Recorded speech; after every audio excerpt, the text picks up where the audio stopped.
ada adegan seharusnya 3 orang pemain anak kecil itu udah tidak ada di kamera tapi tetap ada, dan saya suruh pemain anaknya ditarik gitu.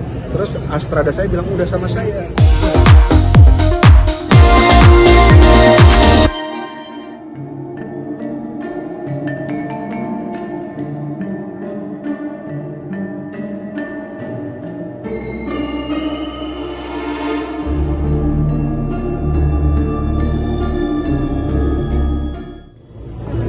Kalau saya selalu berusaha untuk mencari penjelasan yang logis ya. Jadi bahkan ketika syuting kan ada beberapa kali kita mengalami hal-hal yang kalau orang-orang yang ada di lokasi di syuting baik kru maupun pemain merasa bahwa ini kayaknya kejadian supernatural. Kayak kemarin kita syuting di rumah susun yang memang sudah tidak dihuni selama 15 tahun. Banyak kejadian yang aneh, tapi saya bilang pasti ada penjelasan yang logis. Contohnya mungkin ada satu lantai yang memang tidak boleh didatangin karena katanya tempat sarang makhluk-makhluk halus yang tinggal di situ, lantai 7 katanya. Tapi saya mencoba untuk kesana aja. Tapi ketika saya kesana ternyata ada yang kemasukan. Tapi saya bilang ini kayaknya kekurangan oksigen, bukan. Tapi ternyata orang-orang percaya, tapi nggak tahu juga ya apakah itu benar-benar kemasukan atau enggak. pengalaman sendiri dari Mas Jokonya kalau pernah lihat apa gimana? Mungkin saya pernah melihat beberapa kali yang aneh, tapi itu saya percaya saya tengah kekurangan oksigen. Berarti Mas Joko termasuk yang nggak percaya hantu gitu?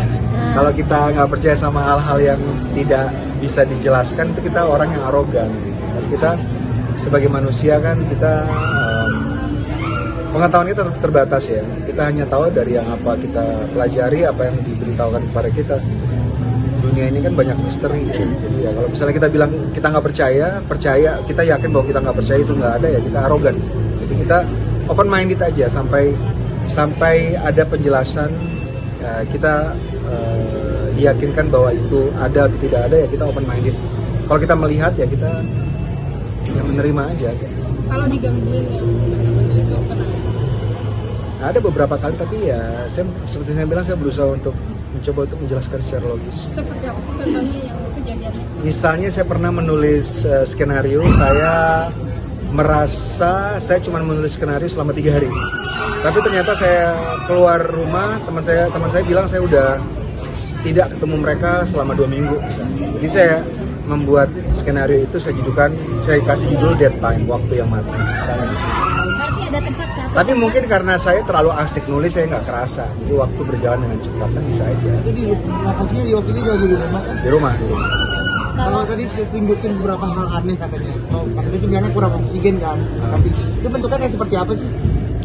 Oh macam-macam. Memang dari kecil saya punya daya imajinasi yang tinggi ya.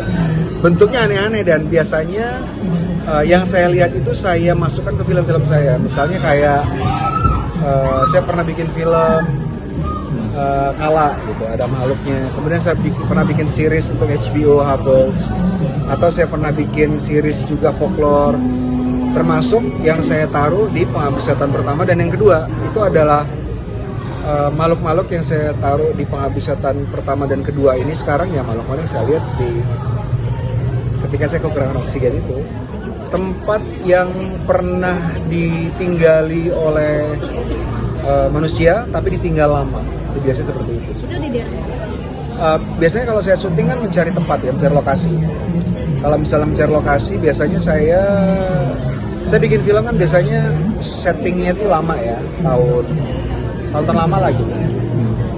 Dan memang saya suka mencari tempat lokasi itu yang di gedung-gedung tua gitu.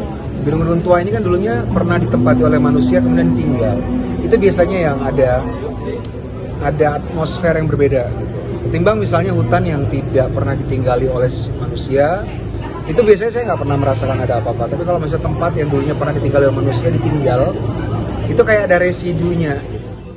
Biasanya ritual-ritual apa sih Mas Joko yang dilakukan sebelum syuting gitu kayak di rumah susun itu apa? Kalau ritual sebelum syuting itu sebenarnya sesuai dengan kepercayaan penduduk setempat. Namanya kita menghormati tradisi setempat. Kita ikuti di tempat itu apa tradisinya kita ikuti. Pengalaman yang case-case-nya yang paling parah yang Mas Joko tahu apa sih Bang?